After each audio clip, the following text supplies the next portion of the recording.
Hello, everyone, and welcome to the Filmcast review of F1 Registered Trademark the Movie, which is how they've requested we write and say the movie title. Well, not say, I'm just doing that myself. I'm going to read the plot summary of this film from IMDb. A Formula One driver comes out of retirement to mentor and team up with a younger driver, end quote. That is the IMDb summary. Let's just get into it. We all love Top Gun Maverick. This is Joseph Kosinski's follow-up. Devindra Hardawar, what did you think of F1 the movie?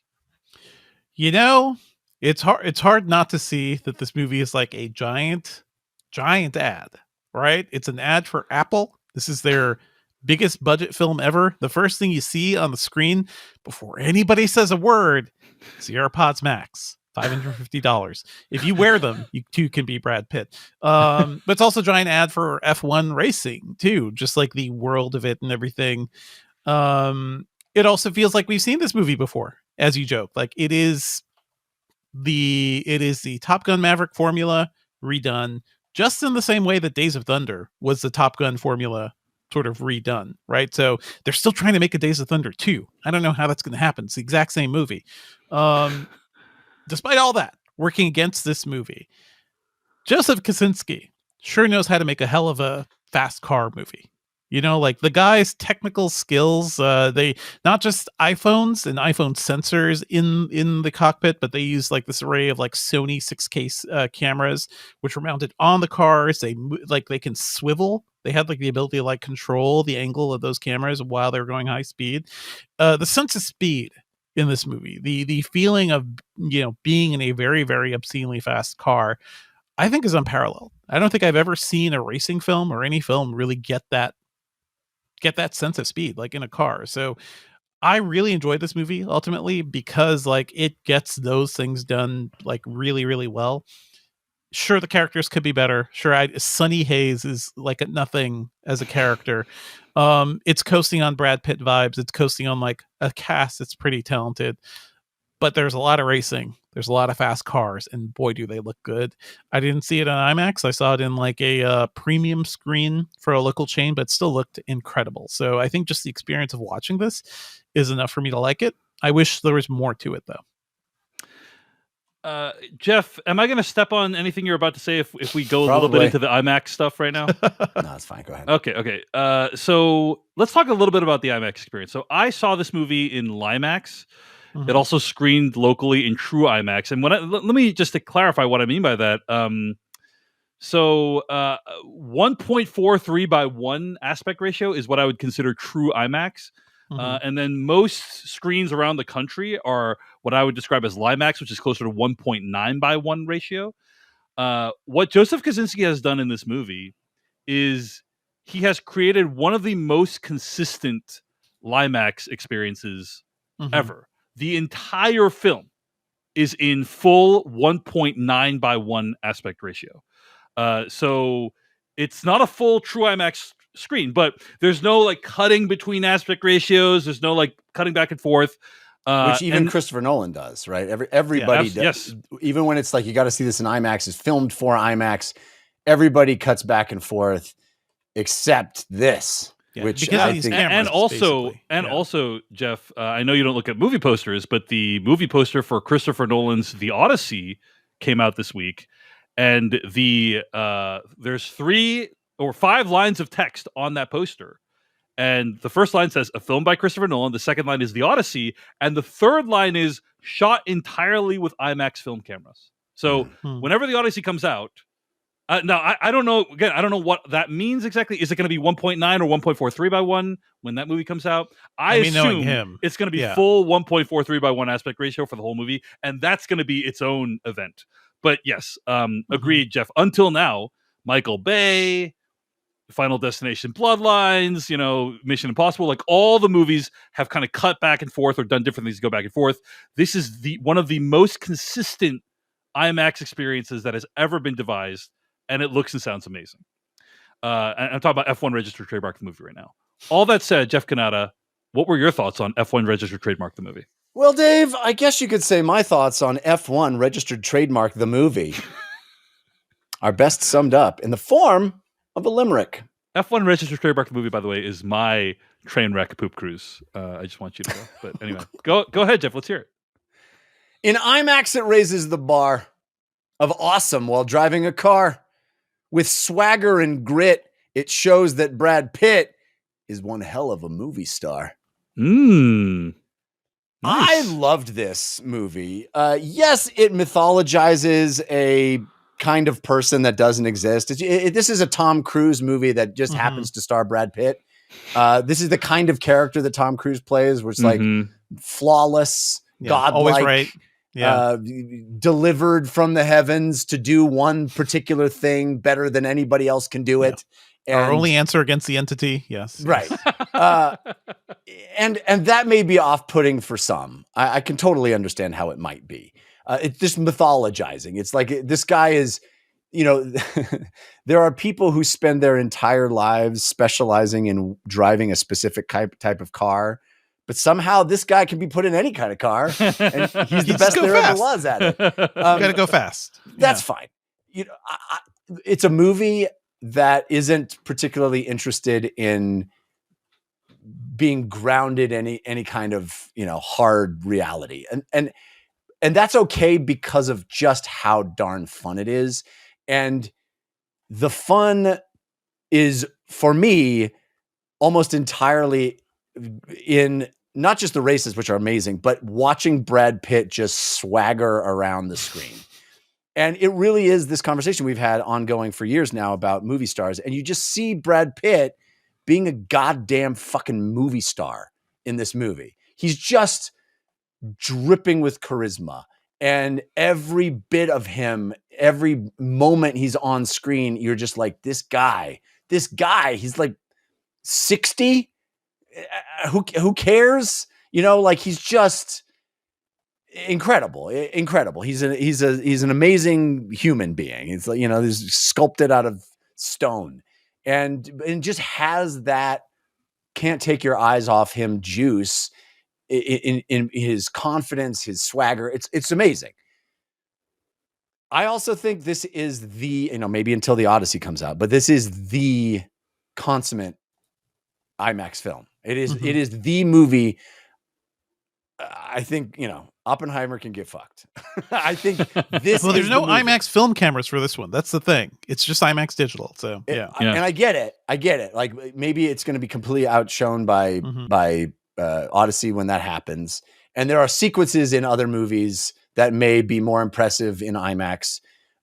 This movie, we just came off watching, How to Train Your Dragon, and those IMAX flying sequences are incredible. You fall into the screen watching them. Like Dave said, there's not a single moment in the IMAX screen that I saw it on that isn't in the full frame. And you feel it. Like the close-ups are amazing. The vistas are amazing. And the car racing stuff, of which there is tons, is blistering. I would put this as my favorite auto racing film of all time. Wow. Okay. I think, okay, it's number 2 behind Speed Racer, but that's not really fair. It's not really fair. Number 2 behind Speed Racer, then F1 registered trademark. Are you being genuine about that? By the way, are you being serious? Yes. Oh, nice. Yeah, cool. Speed That's cool. Racer's Yeah. Speed Racer is my favorite auto race, but it's also a science fiction movie as much as it's, But like, we were talking about, we reviewed Gran Turismo recently in like the last couple of years, whatever. Yeah.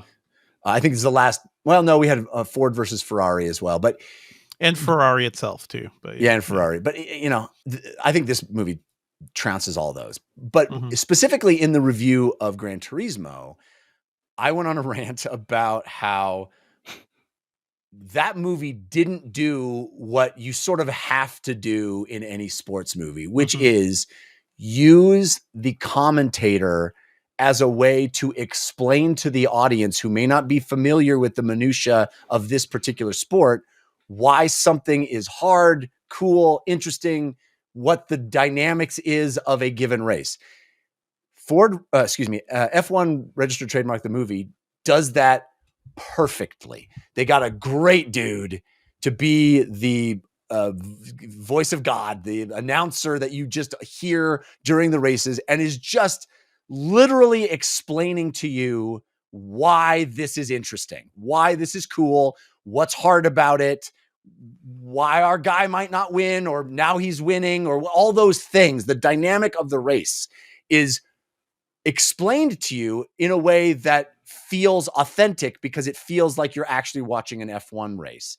But the footage that you're seeing is way cooler than any, tune into the telecast can get, because we're inside it. We're in, up Brad Pitt's nose. It's filmed with this incredible, inside the cockpit, on the track footage, but you're aware of it, the drama of each race.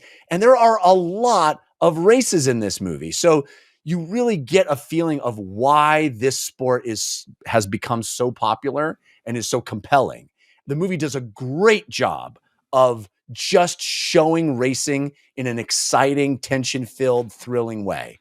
And that's like 75% of the job of a movie like this. Yeah. And I like I'm saying, Gran Turismo, I think, utterly fails in that regard. And other movies do as well.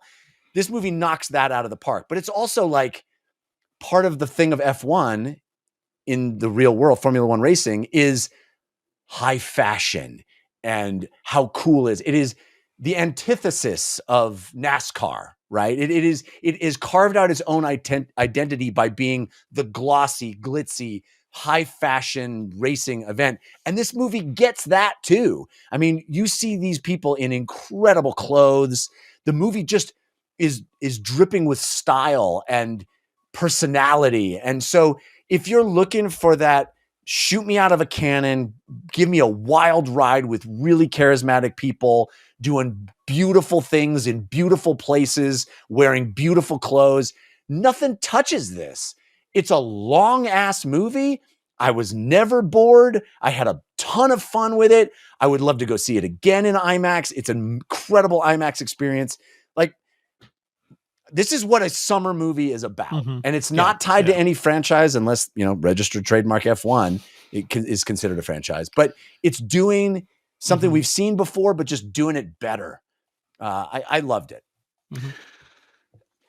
I don't know that I have anything to add to what you guys have said. I also really enjoyed F1 Registered Trademark, the movie. I think Jeff, you called it the definitive IMAX experience in our text with each other. And I agree. This is one of the greatest IMAX experiences that has ever been devised.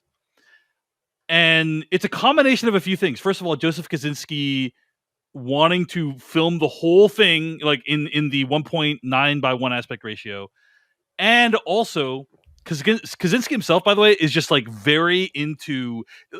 Honestly, he is one of the directors that most closely aligns with the Apple aesthetic. I know, like... yeah, it's true, isn't it? Yeah. But if you look at like Oblivion, like Apple could have designed every piece of technology in Oblivion, basically, right? And how is it that this guy couldn't, even he couldn't make a good Tron movie? How is that I mean, possible? he tried really hard, and it is wild that there is another Tron movie coming out that he has nothing to do with. Especially like, I'm shocked that Tron Ares is a thing that's happening, considering how Tron Legacy didn't do very well. But anyway, if you told me today, after watching F1 Registered Trademark the movie, that he was going to make a Tron movie, I would be out of my mind excited. Right.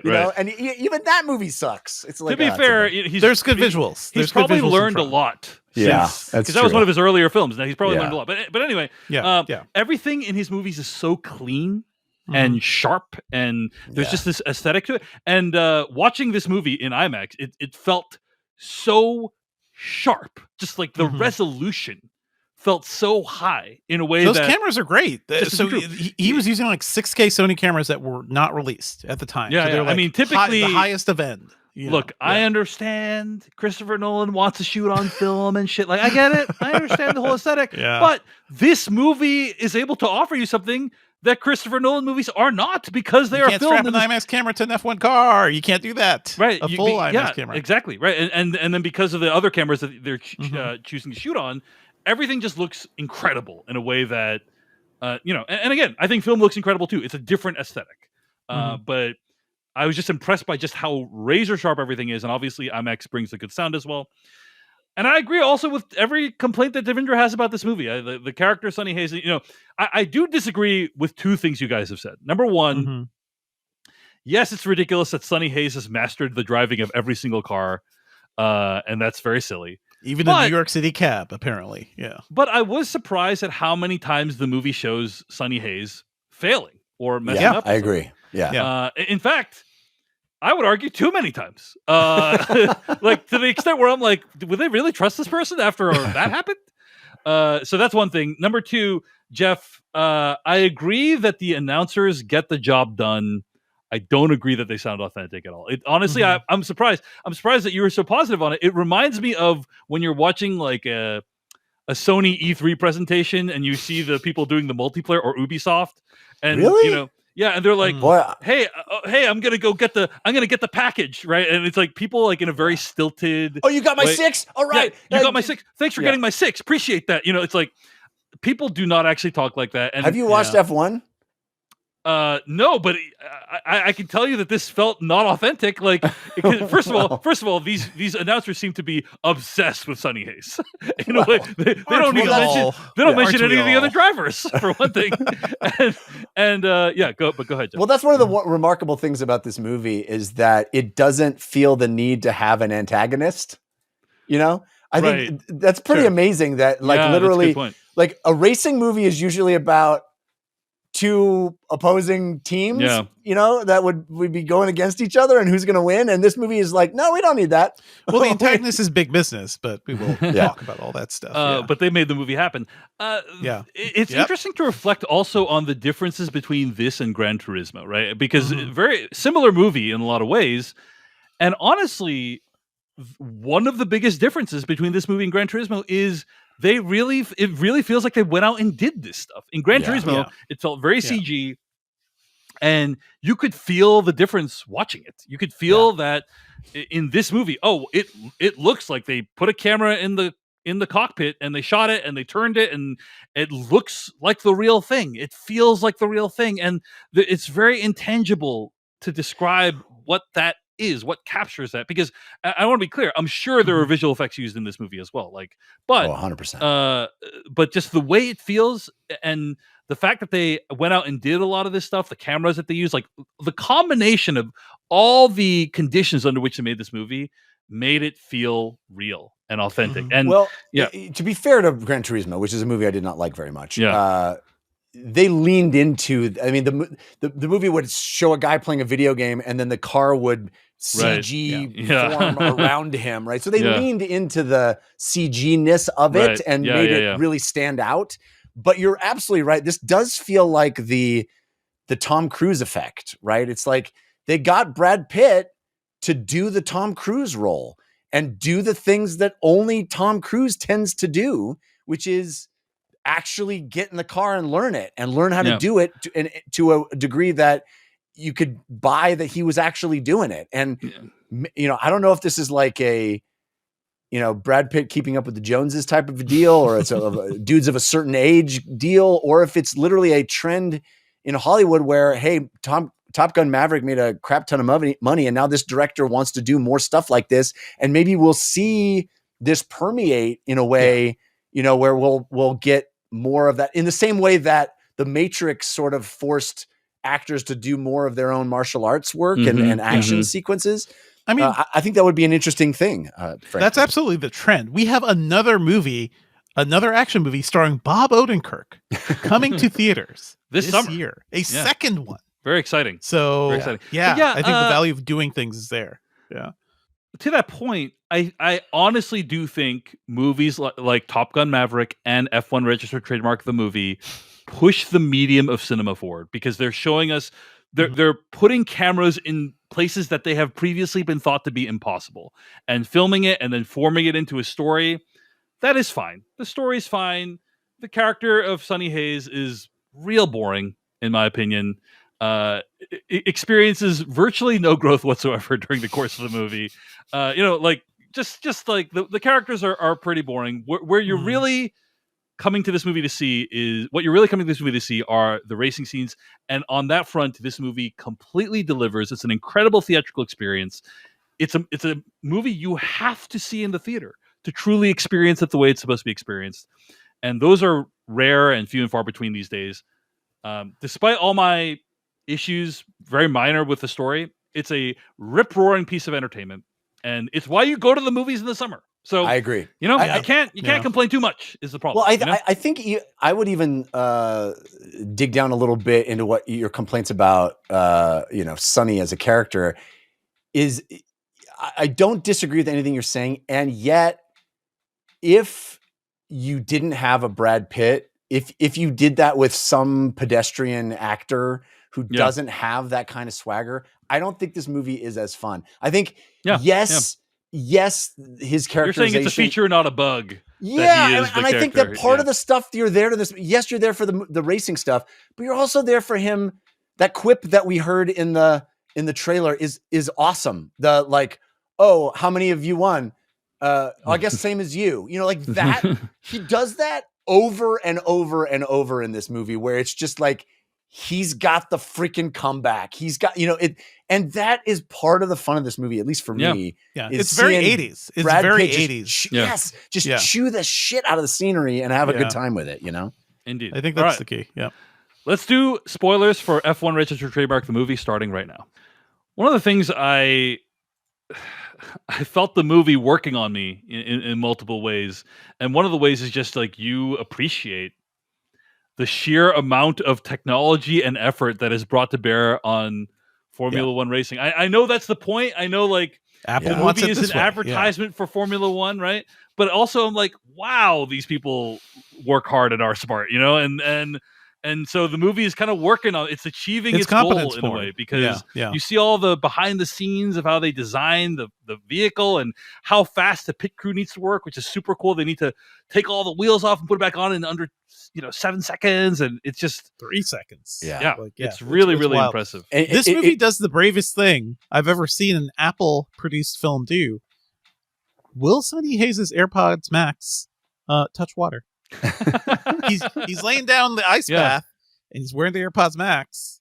It's like, I know those things are not water resistant. Those things are not waterproof. Will Apple allow their like flagship headphones to do a thing that is not actually technically possible? I'm shocked they allowed the headphones to be shown all like worn out and ragged with stickers on them.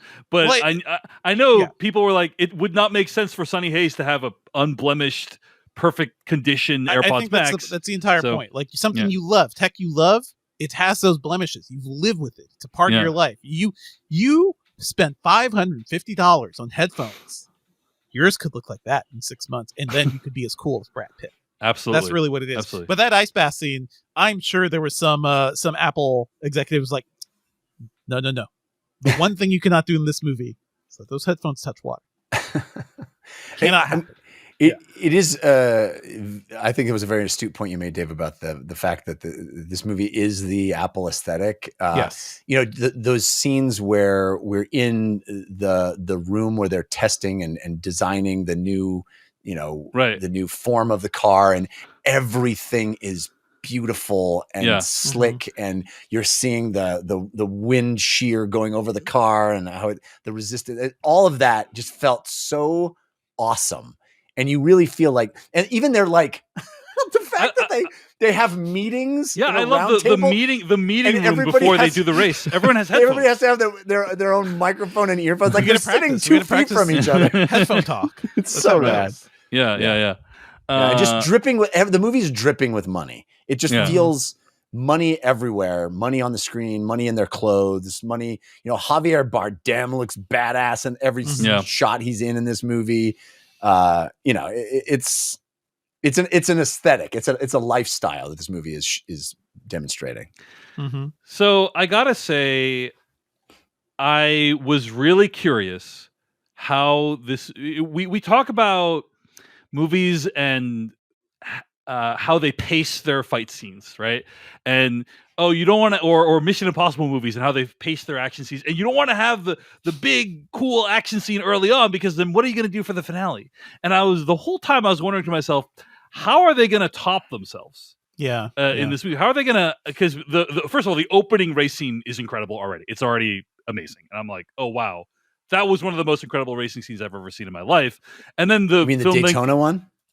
Correct. Yeah. Mm-hmm. And then the film then continues to show you even cooler scenes, and it's like, oh wow, these are really cool. And I'm like, how is the movie going to one up itself? And I have to say the way the movie chose to conclude is very beautiful. Where The answer's rain.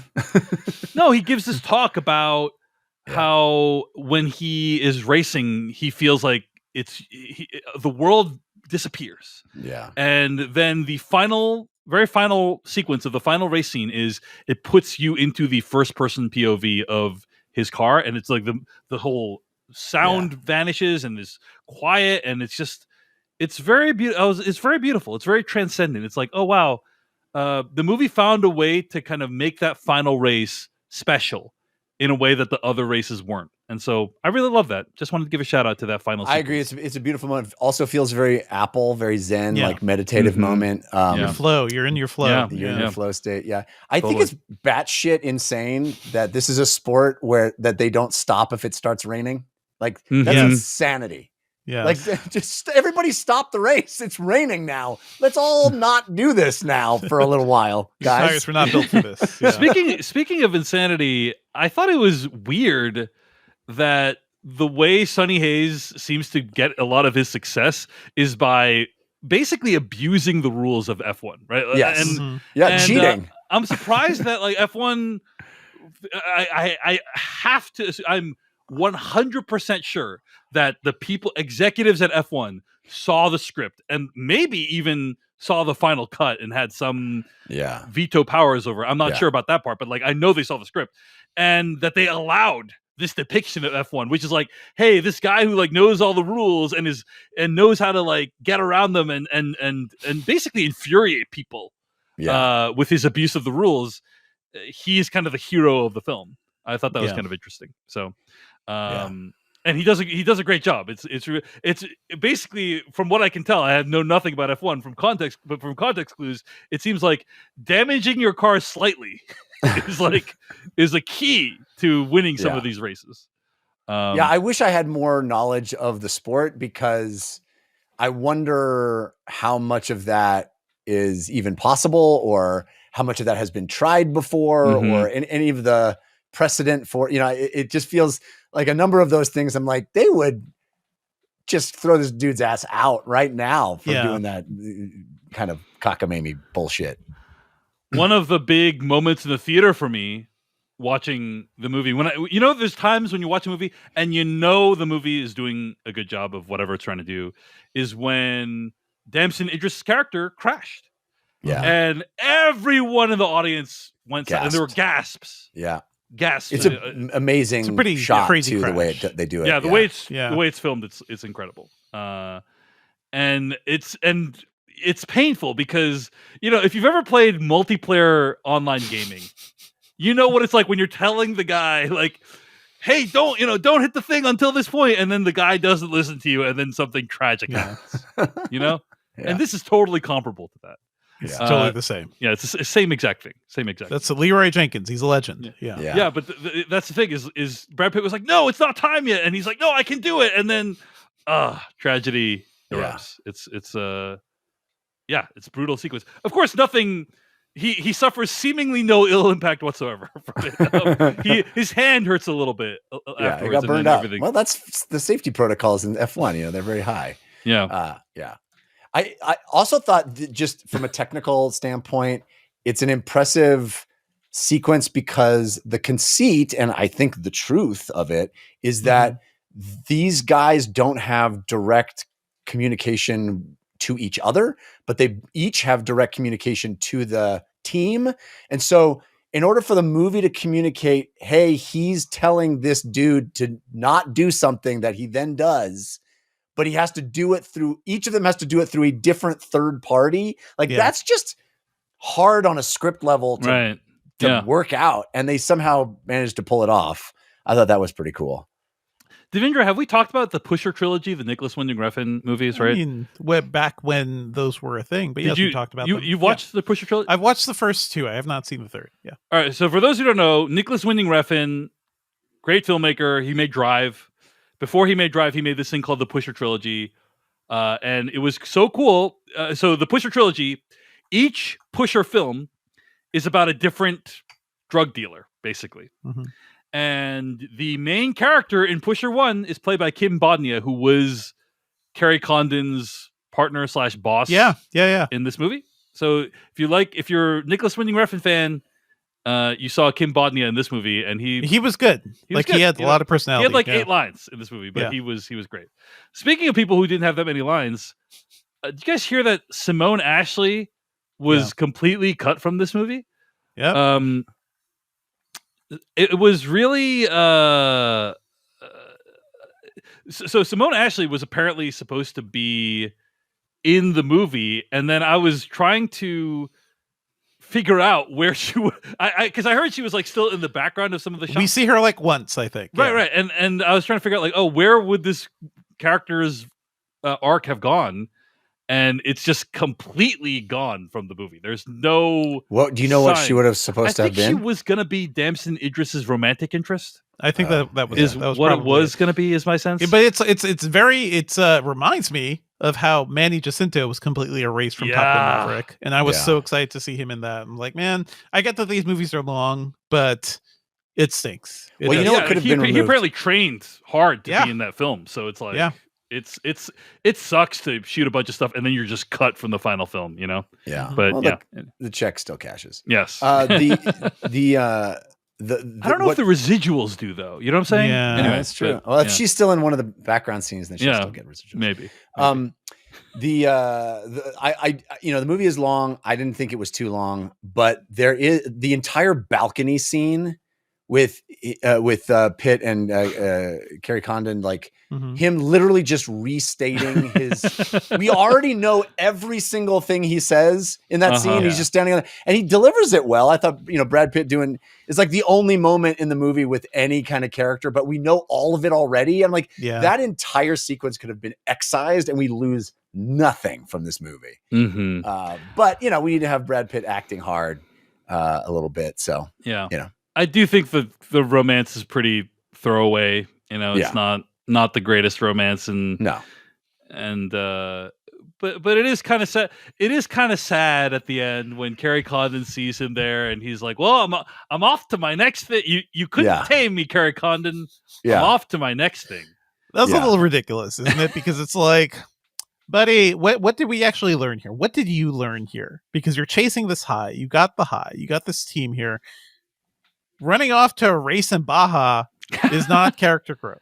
He's never driven one of those vehicles. That's the whole point. He just lives for the. He needs to do the new vehicle. He needs to prove everybody he's great. It's not about the money, but also, can I get an advance on my payment? Can I get that $5,000 check, please? That I need. But it's not about the money. It's not about the money. No. Yeah.